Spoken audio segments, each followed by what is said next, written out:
The rain hammered against the stained glass windows of the cathedral, a relentless, drowning rhythm that matched the pounding of my heart against my ribs. The air inside smelled of expensive lilies, burning wax, and the metallic tang of ozone, a suffocating perfume that did nothing to mask the underlying scent of danger. I stood at the very back of the nave, my fingers gripping the rough fabric of my dark blue dress, the starch of my white apron digging into my waist. I was invisible here, a shadow in a room full of predators, a maid standing on the periphery of a funeral for a man who owned half the city. They called him the Dragon of Soul, a ruthless kingpin who had ruled with an iron fist, but to me, he was just Daehyun. The man in the mahogany casket at the altar was not a monster, and more importantly, the man in the casket was not meant to be there. I watched as the sea of black umbrellas and charcoal suits parted, the mourners bowing their heads in a performance of grief that felt as hollow as the cathedral's vaulted ceiling. His brother, Junho, stood at the podium, his face a mask of solemnity that barely concealed the gleam of triumph in his dark eyes. He spoke in rapid, clipped Korean, his voice echoing off the stone walls, weaving a narrative of tragedy and succession. I didn't need to understand every word to know he was lying. I knew the truth because I had felt the warmth of Daehyun's skin only hours before the accident. I knew the rhythm of his breathing, the specific cadence of his pulse which I had memorized in the quiet, stolen moments before dawn. My legs trembled, threatening to buckle under the weight of the impossible choice before me. If I stayed silent, the man I loved would be buried alive, sealed away in darkness forever. If I stepped forward, I would be signing my own death warrant, marking myself as a target for the most dangerous criminal organization in the country.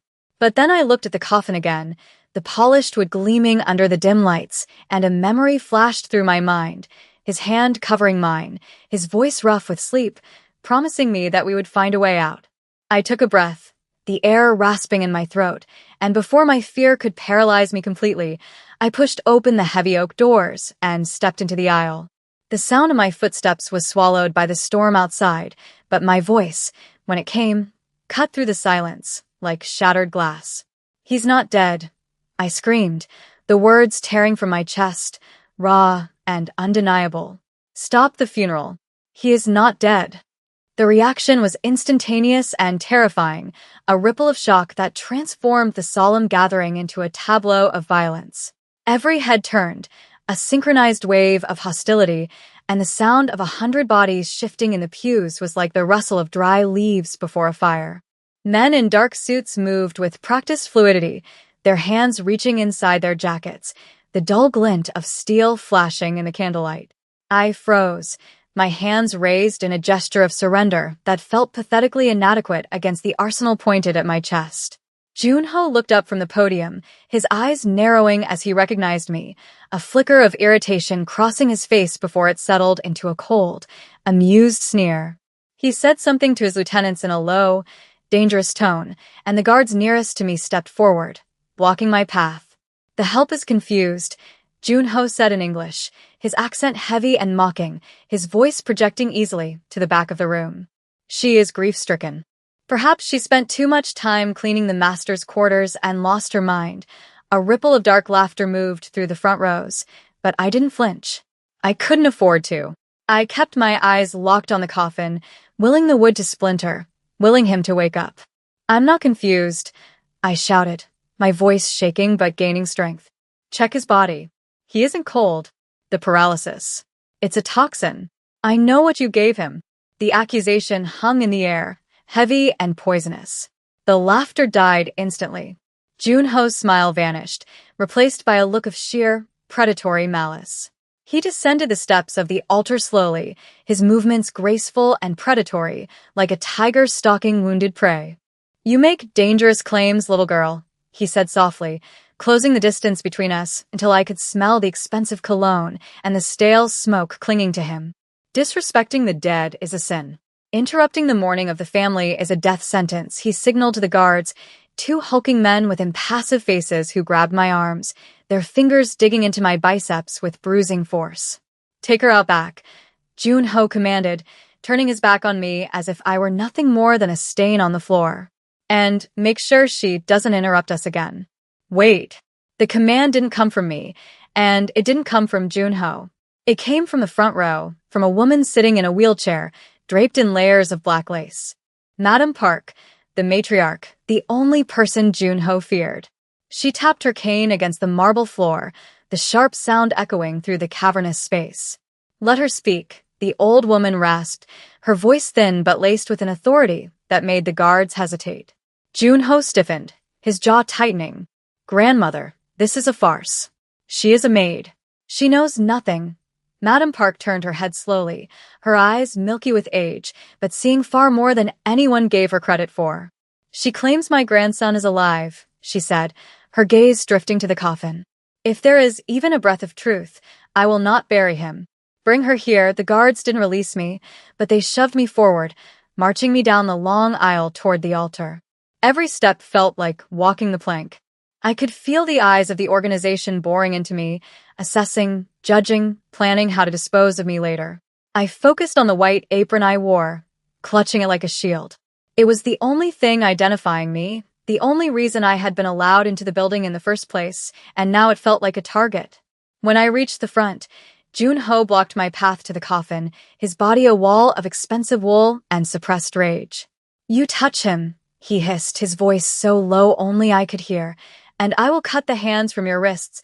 I looked up at him, trembling, but the image of Daehyun's face, the kindness he hid from the world, the way he looked at me when we were alone, gave me a surge of adrenaline that overrode the terror.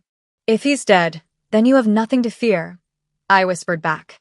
"Let me see him." Junho hesitated, his eyes darting to his grandmother, then back to me. He stepped aside, a mock gesture of chivalry that was terrifying in its insincerity. "Go ahead," he said, gesturing to the open lid of the casket where only the top half was visible. "Say your goodbyes to the master." I approached the casket, the smell of lilies becoming overpowering, mixing with the scent of formaldehyde that I knew was a lie. There he was, Daehyun. He looked peaceful, his sharp features softened by the makeup they had applied to make him look lifeless.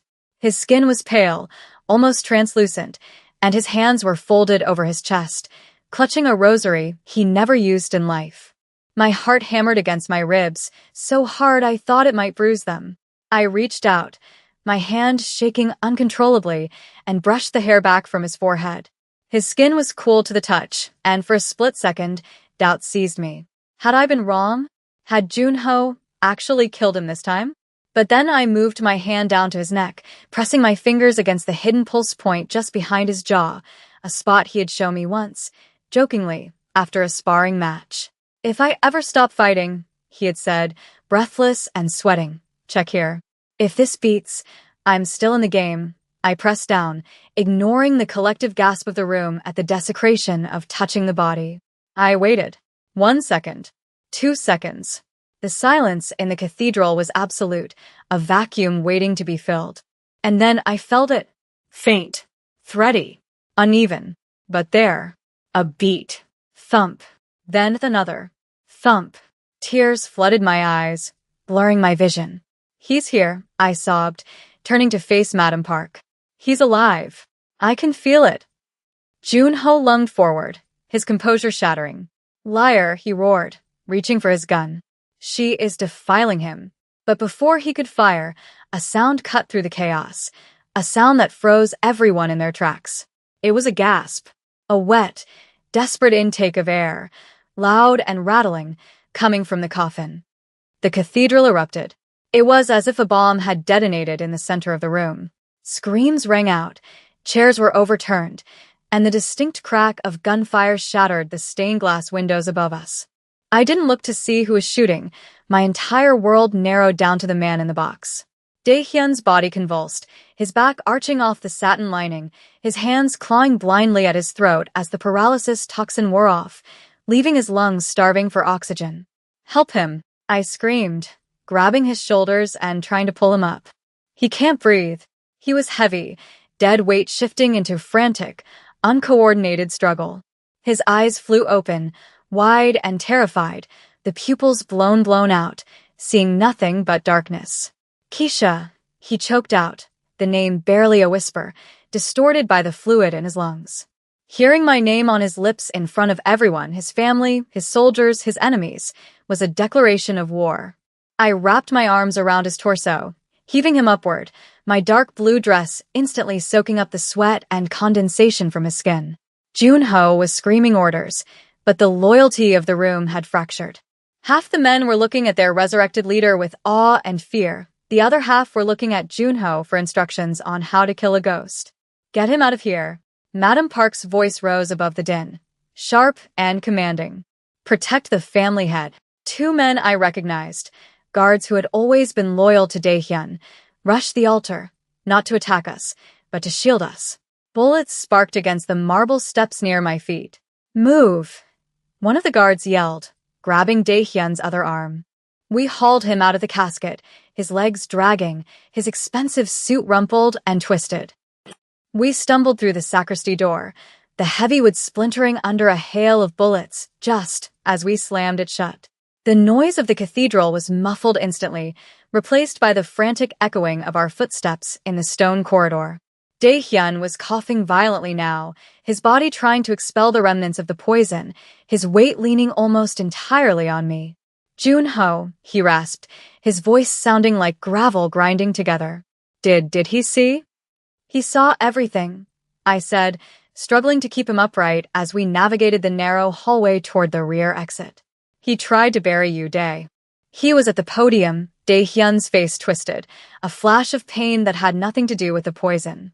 He gripped my arm, his fingers digging into my flesh with desperate strength. "You shouldn't have come," he wheezed, stumbling as his legs refused to cooperate. You put yourself in the middle." I stopped for a second, forcing him to look at me. His eyes were clearing, the fog of death receding to reveal the sharp, intelligent intensity one loved. "I wasn't going to let them put you in the ground," I said, fierce and low. "I don't care about the middle. I care about you." A crash from behind us signaled that the door had given way. The sounds of pursuit, shouting voices, heavy boots, grew louder. The guard, a man named Minjun, kicked open the back exit, and the roar of the rain hit us like a physical blow.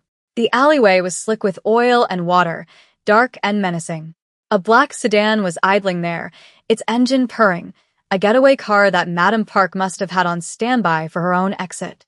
Minjun threw the back door open. "Get him in," he shouted over the storm.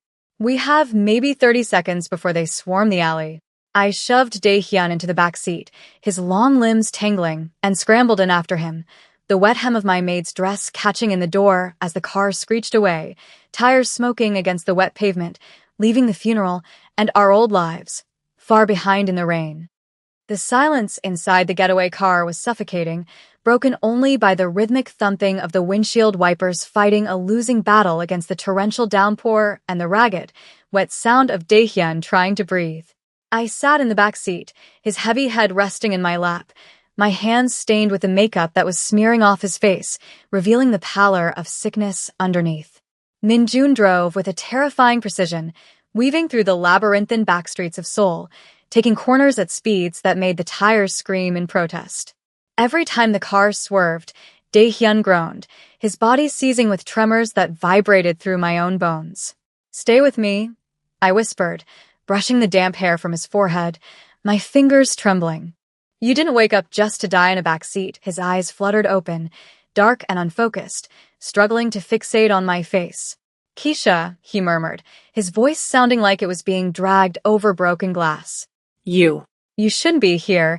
It was the same refrain, the same stubborn refusal to accept help that had defined him even when I was just the maid bringing him tea in his study. "Shut up," I said, my voice cracking with a mixture of fear and affection. "Save your breath." I looked out the window. The neon signs of the city were blurring into streaks of red and blue, reflecting off the wet pavement like spilled oil. We were heading away from the opulent districts, away from the hills where the dragon's estate looked down on the common people, and deeper into the industrial sector where the shadows were long and the questions were few. The reality of what I had done began to settle in my stomach like a stone. I was a maid. I folded sheets. I polished silver. I didn't participate in high-speed chases, and I certainly didn't resurrect Mafia dons. But looking down at him, seeing the vulnerability in the man who terrified half the continent, I knew I had crossed a line that had been erased behind me. I couldn't go back to invisible. I was visible now, glaringly, dangerously visible. Min-jun slammed on the brakes, the car skidding into a gravel driveway hidden behind a rusted corrugated fence. "We're here," he announced, his gun already drawn as he scanned the perimeter. "Safe House B. No one knows about this place except Madam Park and the old guard." We hauled Dae-hyun out of the car, the rain instantly soaking us to the bone. The safe house was a derelict warehouse, the inside smelling of dust, stale oil, and neglect. Min-jun kicked the door shut and bolted it, plunging us into semi-darkness until he flipped a breaker, illuminating the space with harsh, flickering halogen lights. There was a cot in the corner, a medical kit, and a table loaded with firearms. We laid Dae-hyun on the cot, and I immediately went to work, my training as a nurse, a life I had left behind in the States before everything went wrong, kicking in. "I need water and towels," I ordered, stripping off my sodden apron and tossing it aside. It landed in a heap, a symbol of my servitude discarded. Min-jun hesitated, looking at me with new appraisal, then nodded and ran to fetch the supplies. I unbuttoned Dae-hyun's shirt, my fingers slipping on the wet fabric. His chest was bruised, marks from where they must have administered the toxin. "Tetrodotoxin mix," Dae-hyun gasped, grabbing my wrist as I worked. His grip was weak, but his eyes were clearing. "Junho, he likes poetic poisons." I looked at him, my heart aching. "He paralyzed you. He was going to bury you awake." Dae-hyun let out a dry, bitter laugh that turned into a cough. "Efficiency. It runs in the family." I began to wipe the sweat and rain from his skin, the intimacy of the act charging the air between us. In the mansion, touching him like this would have been a death sentence.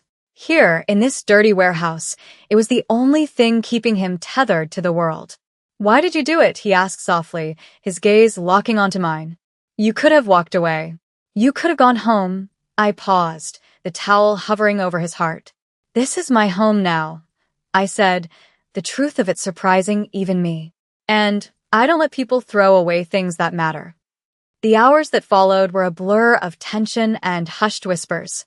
Min-jun paced by the window, peering through the cracks in the boarded-up glass, while Dae-hyun's strength slowly returned. He sat up on the edge of the cot, shirtless, the dragon tattoo on his back seeming to writhe as he moved. The toxin had left his muscles twitching, but his mind was sharp, honing in on the betrayal like a missile. "Junho moved too fast," Dae-hyun said, his voice regaining its command. "He assumed I was dead the moment the needle went in. He didn't check the dosage." Arrogance, he looked at me, his expression softening for a fraction of a second before hardening again. "He will tear the city apart looking for us. And he will start with the staff. Anyone who saw you. Anyone who knows you." A cold chill went down my spine. "The others," I whispered. Cook. "The gardeners. They don't know anything. It doesn't matter," Dae-hyun said grimly. "Junho cleans house. He doesn't leave loose ends." He stood up, swaying slightly before steadying himself against the table. "I need the ledger." Min-jun turned from the window. "Boss, the ledger is in the main vault. In the penthouse. That's the first place they'll lock down." Dae-hyun slammed his fist onto the table, rattling the ammunition. "Without the ledger, I am just a ghost with a story. The ledger proves the money laundering, the payoffs, the betrayal of the council. It's the only thing that will make the other families turn on Junho. Without it, he is the legitimate heir, and I am the usurper." He looked at me, and I saw the calculation in his eyes. He didn't want to ask, but he had no choice. I stood up, smoothing the wrinkles of my dark blue dress. "I can get it," I said. Both men looked at me as if I had suggested flying to the moon. "Absolutely not," Dae-hyun growled, stepping toward me. "You are not going back there. You are the face of the resistance now. If they see you, they won't see me," I interrupted, stepping into his space, matching his intensity. "I'm the maid, remember? I'm invisible. I know the service corridors better than you do. I know which floorboards creak in the hallway. I know the laundry chute drops directly into the sub-basement where the vault ventilation is." I took a deep breath. "And more importantly, they're looking for a man. A dead man walking. They aren't looking for the help." Dae-hyun stared at me, his jaw working. "It's suicide, Keisha. It's survival," I countered. "You said it yourself. Without that book, we're dead anyway. Let me do this." Let me be more than just the woman who screamed at your funeral. The silence stretched, heavy and thick. Finally, Dae-hyun reached out, his hand cupping my cheek, his thumb tracing the line of my jaw. It was a gesture of possession and terrifying vulnerability. "If you don't come back," he whispered, low and dangerous, "I will burn this city to ash. I'll come back," I promised, though I could feel the lie of certainty on my tongue. "Just make sure the car is running." The return to the dragon's estate was a surreal nightmare. I was smuggled into the back of a delivery truck Min-jun had arranged, hidden behind crates of produce destined for the kitchen I used to clean. The rain had stopped, leaving the world slick and glistening under the moonlight. The estate was a fortress, lights blazing in every window, armed guards patrolling the perimeter with dogs.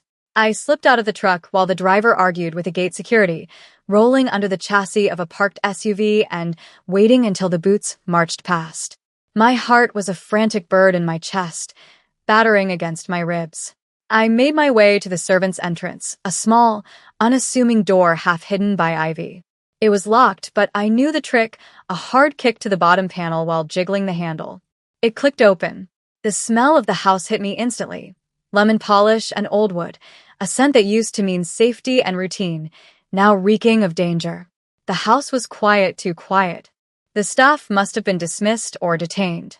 I moved through the shadows, my sneakers silent on the plush carpets.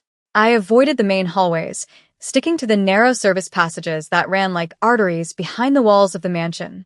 I could hear voices drifting from the main study. Junho's voice, loud and angry. "Find them. I want their heads on spikes by morning." I froze, pressing myself against the wall. I was inches away from the man who wanted to kill me. I forced my legs to move, climbing the narrow spiral staircase that led to the master suite. The master bedroom was a wreck. Junho had torn it apart looking for anything Dae-hyun might have hidden. The mattress was slashed, the drawers overturned. But he didn't know about the loose tile in the ensuite bathroom, the one under the heavy clawfoot tub. I had found it months ago while scrubbing the grout, a hollow sound that piqued my curiosity. I had never opened it then, respecting boundaries I no longer cared about. I scrambled under the tub, my dress catching on the jagged porcelain, and pried the tile up with my fingernails. There it was, a small, black leather book and a digital drive. The keys to the kingdom. I grabbed them, shoving them into my bra, the cold metal against my skin a grounding reminder of the stakes. Well, a voice drawled from the doorway. My blood turned to ice. I scrambled out from under the tub to see the head of security, a man named Vance, leaning against the doorframe, a suppressed pistol in his hand. I told Junho the maid was smarter than she looked. He smiled, a cruel twisting of lips. "You should have kept running, sweetheart." I slowly raised my hands, my mind racing. I was in a bathroom.